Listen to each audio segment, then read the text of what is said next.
All right, hello everyone.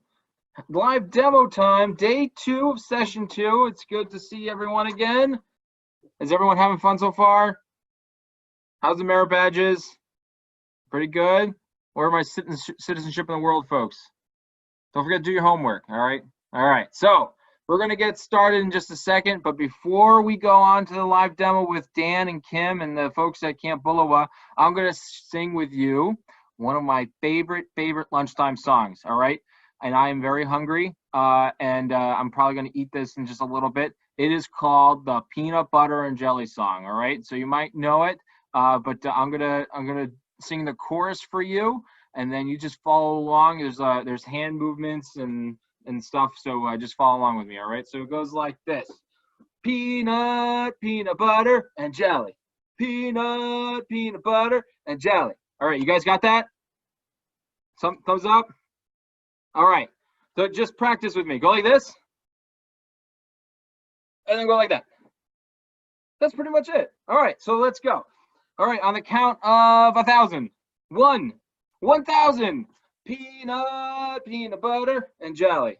Peanut butter, and jelly. First, you take your peanuts and you pick them, you pick them, you pick them, pick them, pick them. Then you smash them, you smash them, you smash them, smash them, smash them. Then you spread them, you spread them, you spread them, spread them, spread them. Peanut butter, and jelly. Peanut butter, and jelly. And then you take your grapes and you pick them, you pick them, you pick them, pick them, pick them. Then you smash them, you smash them, you smash them, smash them, smash them. Then you spread them, you spread them, you spread them, spread them, spread them. Peanut butter, and jelly. Peanut butter, and jelly. And then you take your sandwich and you chew it, you chew it, you chew it, chew it, chew it. Peanut butter, and jelly. Peanut butter, and jelly. Thank you. All right. So now remember, whenever you want a peanut butter and jelly sandwich, relentlessly and always sing that song for your parents. They will love it. I promise you. All right. All right. So we have a very nice live demo for everyone today. We're doing flag etiquette, and this is very important for especially the Cub Scouts because that's part of one of your activities today. So I am going to turn it over to Dan Decker, Kim Gifford, and Troy Costanza at Camp Bullowa, Rah Bullowa. Dan, take it away. Thank you for the introduction, John. So I'm down here at Camp Bullowa. I'm outside. It's a beautiful day. I think it's a good day to talk about flag etiquette. So we're going to talk about the American flag today, why it's important, how you should treat it, because the American flag should always be treated with respect. Okay? So let's talk a little bit about the flag first and what it represents. So I'm going to turn the camera over to Kim and Troy in just a second, but we'll talk about the flag quickly first.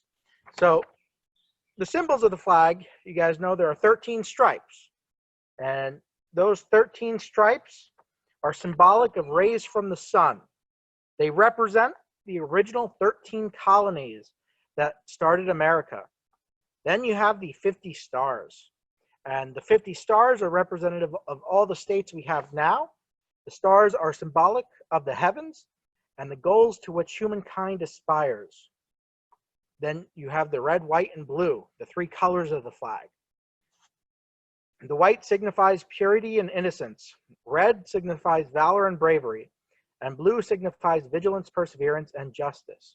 So let's jump back over to the stars for a moment. So when we're talking about the stars of the flag, we got one for every state. Does anyone know when the last star was added onto the flag that makes it the 50 that we have now? Type it in the chat to me. No? Anyone typing it to you, John? 1948, 1957. Someone said Alaska. Oh, yesterday, 1958. Not quite. So yes, it is in the 50s, 58, during Eisenhower's presidency. That's when the last star was added, and that's the star that is Hawaii. Good job, Stephen Clark. Stephen Clark actually guessed 1958. Good job, Stephen. Yes. All right. So when you're talking about the flag, when should a flag fly? And you guys can type it in the chat to me, or you can type it in the chat to John, and he'll relay it to me. From like what hour should a flag fly? You getting any answers, John? 6 o'clock. So I'm going to take the time Oh, out of the here's one. equation. Dawn to dusk. Yes, dawn to dusk. There you go. So from sunrise to sunset. And if you're going to fly a flag after that, you should make sure you have a spotlight on it to be respectful of the flag. And what if it's raining out? Do you fly a flag when it's raining out? No. No. Got a lot of no's, Dan. For the most part, you don't. They do make all-weather flags, and it is appropriate to fly an all-weather flag if it's bad weather. But for the most part, the flag should come down when it's raining out. Just like here at the council office in Newburgh, the American flag always flies because it's an all-weather flag. Exactly. Okay. When you're raising a flag during a flag ceremony, you should always raise the flag fast. But when it's coming down, does it come down fast too, or does it come down fast slow? You get a lot of Yes, slow. it comes down slow. Slow. Now, there's also something called half-mast with the flags. Anyone know what half-mast is?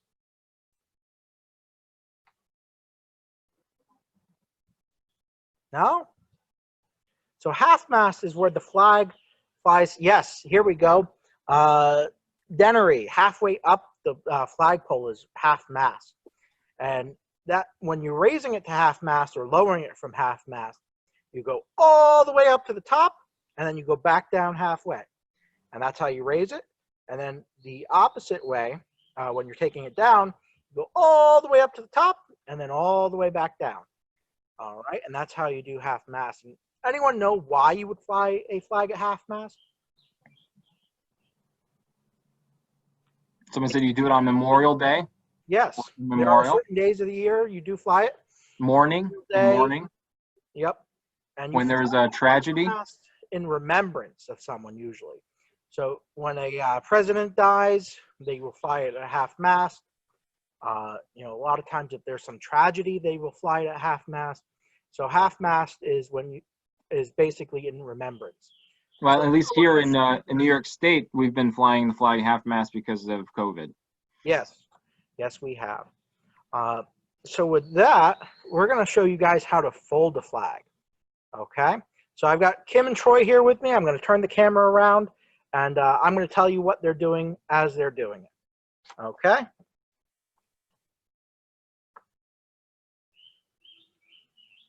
All right. Yes, I can see you guys just fine. We can see you perfectly.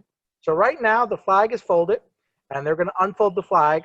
If you are putting the flag on a flagpole and unfolding it, typically you would just hook it onto the flagpole, and you hook it onto the flagpole, and it would unravel as you put it up.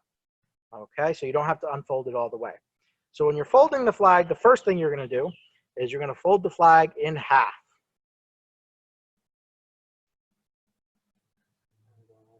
So then you're going to fold it in half again. And this is where I see a lot of scouts make mistakes when they're folding a flag. Sometimes they fold it with the stars on the inside. Yes. So when you fold it with the stars on the inside, you're not going to see the stars right. So you want to make sure you fold it with the stars on the outside. Because when you finish folding the flag, the only thing you should be able to see is the blue star field. Okay? So then, after you do that, you're going to start folding it into little triangles, almost like a Chinese football, if you've ever made one of those in school, a little tiny paper football. That was big when I was in school. I don't know if you guys still fold that, but it's the same process of folding it basically in triangles all the way up. And let me just try to move the camera a little bit closer so you guys can see what they're doing. Keep going.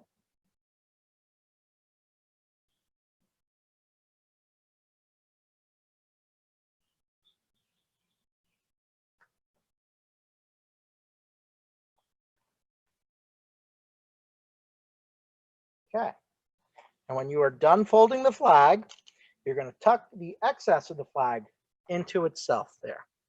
Okay. All right. And that's how you fold a flag. Did you guys want to see it one more time just to make sure you guys can see it okay? Hey, Dan, why don't you do it one more time and move the camera right, like a bird's eye view of it, if you Yes, can. I'll try to do that. The only thing is I can't see the camera too well when I'm away from the computer with it. So I'll direct you. You might have to tell me if I need to move it a little bit, John. We'll do. All right, so let's unfold the flag first. Okay.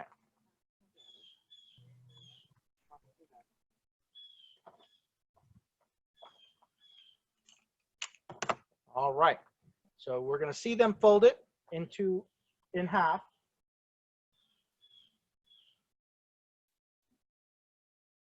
And then they're going to fold it in half again. Remember, you want the stars on the outside. That's the very important part right there. Okay. Sometimes you might have some wrinkles in the flag that you got to try to flesh out the best you can. And then we're going to start seeing Kim fold it into the triangles again. Can you move a little tiny bit closer to Kim? I'm at the end of my wire right here. There we go. Good? Yep. Okay, so my first triangle.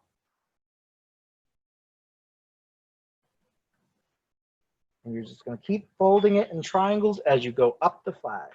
And remember, everyone, this is one of those skills, just like knots and first aid, that you just have to keep practicing and practicing. It's not going to be perfect the first time. So what can our scouts at home use if they don't have a flag? Yeah, so practice? if you want to practice this and you don't have a flag, you can use a towel, a blanket, or even a piece of paper. And you can practice the flag folding. All right, and that's how you fold a flag. Okay, so we have one more thing about flags that we want to tell you guys about today, and that's going to be a story that Kim's going to share with us about Betsy Ross. So I'm going to move the camera over there.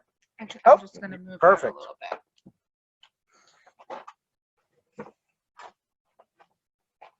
me just grab my mask.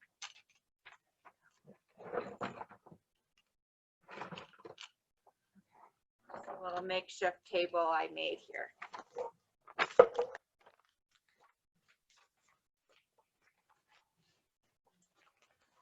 Okay, so talking about the American flag. So a long time ago, when George Washington and his colleagues decided that they needed a flag for our country, they went to visit a seamstress, Betsy Ross. And again, this is just a story. They're not really sure exactly the truth of it. So they proposed a 6-pointed star for our flag, okay? But Betsy Ross insisted a 5-pointed star instead. And George Washington and his colleagues gave her a very difficult time and said it would be too difficult to cut out. So Betsy Ross says, well, I can cut out a 5-pointed star with one cut of my scissor. So of course they were intrigued.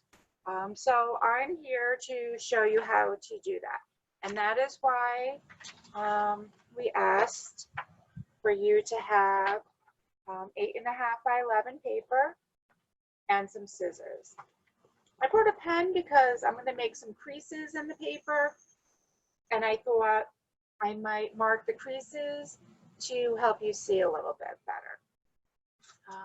So Dan, I don't know if you'll move the camera a little bit closer, maybe like right down on the paper.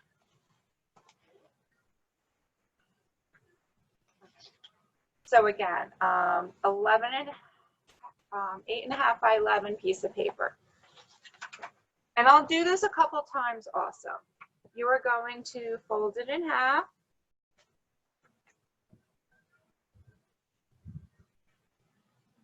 Okay, fold it one again.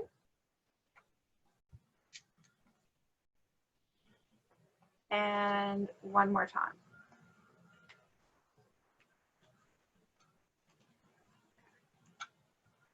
And now I'm going to open it back up. So you have a folded piece of paper. with creases in it.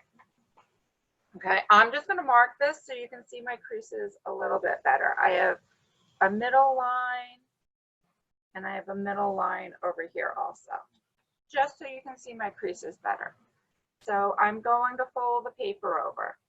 So I'm going to fold it here in the middle, and then my point is going to rest at this line. So again, I'm folding the paper over. I'm folding it at my middle point, and then my corner is going to rest on my line here, on my fold line, on your fold line. Okay, and I'm folding it. Now I'm going to take this corner and I'm folding it back, and I'm creasing. Okay, so I'll repeat that. Now I'm taking this corner and I am folding back. Okay. Now I'm going to take this corner over here. Okay, so I'm just going to make this line so maybe you can see a little bit better. I'm going to take this corner and I'm going to fold it up here. Okay. So again, if this was open, I'm going to take it and I'm going to fold it in. Now I'm going to pick it up and I'm going to fold it on that line. So now I have a triangle here. Did everyone get that? It looked like this, and I picked it up and folded it in half.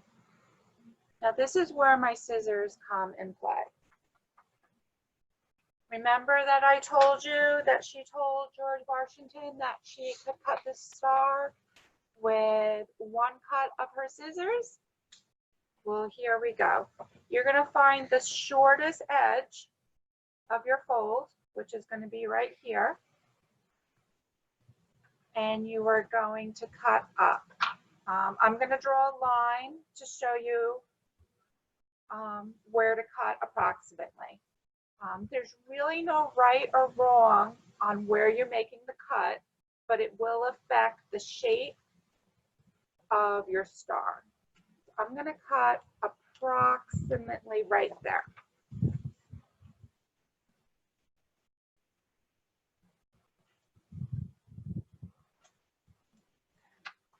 Let's open up and see what we have.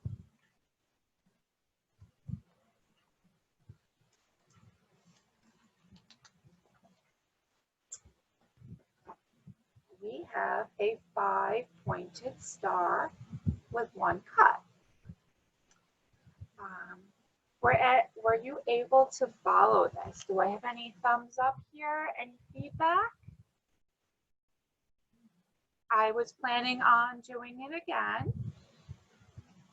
What kind of feedback do we have here? I think it's mixed.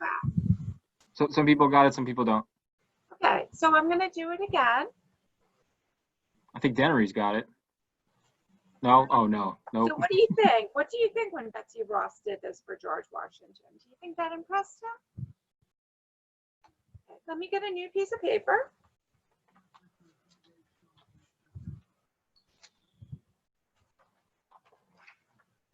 A new piece of paper here. Okay. I'm going to fold it in half. And again, we're going to fold it 2 more times to make our creases.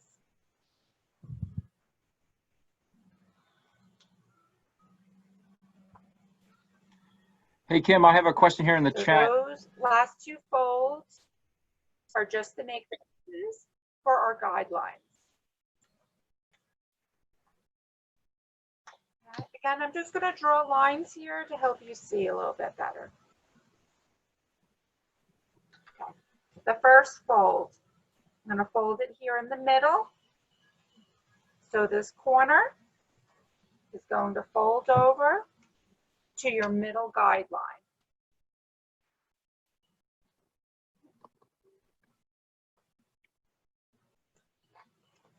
Do I have some thumbs up for that step? I'll repeat it. From my middle, I'm going to take this corner and fold it over to my middle guideline. And then for my next step, I'm going to take this corner and I'm going to fold it back.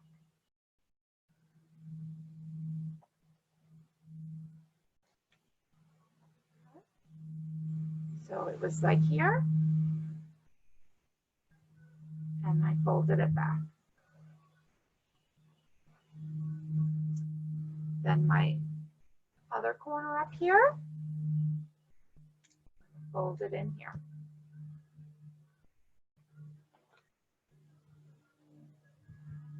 Again, I'm just going to draw this line so you can see, just so you can see better on the camera. We're now going to fold along this line. So we'll pick it up and we'll fold it back along that line. Okay, so picks it up and I fold it along that line. Does everyone have sort of a pizza pie triangle?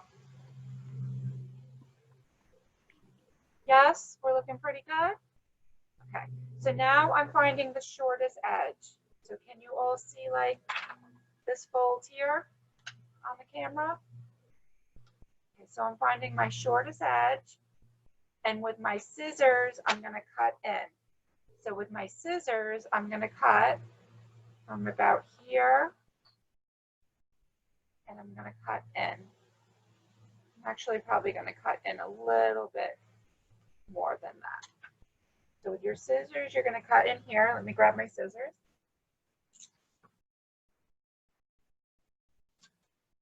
So again, she only cut one cut to make her star. I'm going to open it up.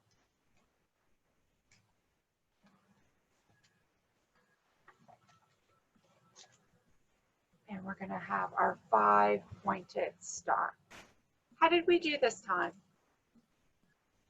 All right, I see some stars. Away. I see some stars. Great job, guys. I have a question for you, Kim, in the chat here. Yes. Are you tonight when I send out the email? Will we? Do you have a like a one-pager instructions on how to do it so they can do it at home another time? I will find something. All right, sounds good. Does anyone have any more questions for Kim and Dan? Well, I do have one more thing to talk about before we end, John. Sounds good. So I'm going to turn the camera back around to myself. Okay. So we talked a lot about flag etiquette, and there's one last thing with flag etiquette I want to cover on, and that is flag retirement. Hey, Dan, I'm sorry, Dan, really quick. Before we move on to that, I got a question here. Can you practice folding the flag with $1? You probably can. I mean, I think it'd be a little difficult because the shapes are a little off, but you can get some practice in on it. All right, that's it for the questions, Dan. Go ahead. Yes. So yes, I want to talk about flag retirement a little bit. So when a flag gets to a point where it's been flown a lot and it's worn, maybe it's got some tears in on it, there is a way to properly dispose of it. And that is called flag retirement. And you dispose of the flag in a respectful, dignified ceremony. The Boy Scouts are one of the groups that can do flag retirements. I believe either the American Legion or the VFW is another group that can do flag retirement. And there's two ways to dispose of it. One way is you cut out the blue field of the flag.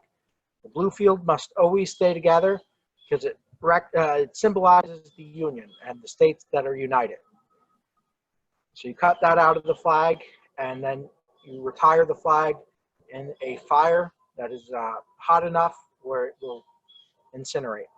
It is important that any flag that you retire is not recognized anymore as a flag. You could also retire a flag directly into the fire. Again, these must be done in dignified ceremonies. You know, you can't just throw a flag into the fire that is disrespectful. It must be a dignified flag retirement ceremony. But yes, so that is how you retire a flag. All right, are there any questions? I think we're good, Dan. We're gonna post on Facebook later today an example of one of those flag ceremonies that was done by the Camp New teaming staff. All right. Does anyone have any last minute questions before we get going for the rest of the afternoon? Luke has a question. Type it in the chat, Luke.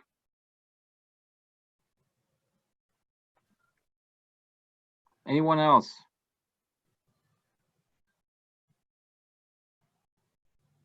All right.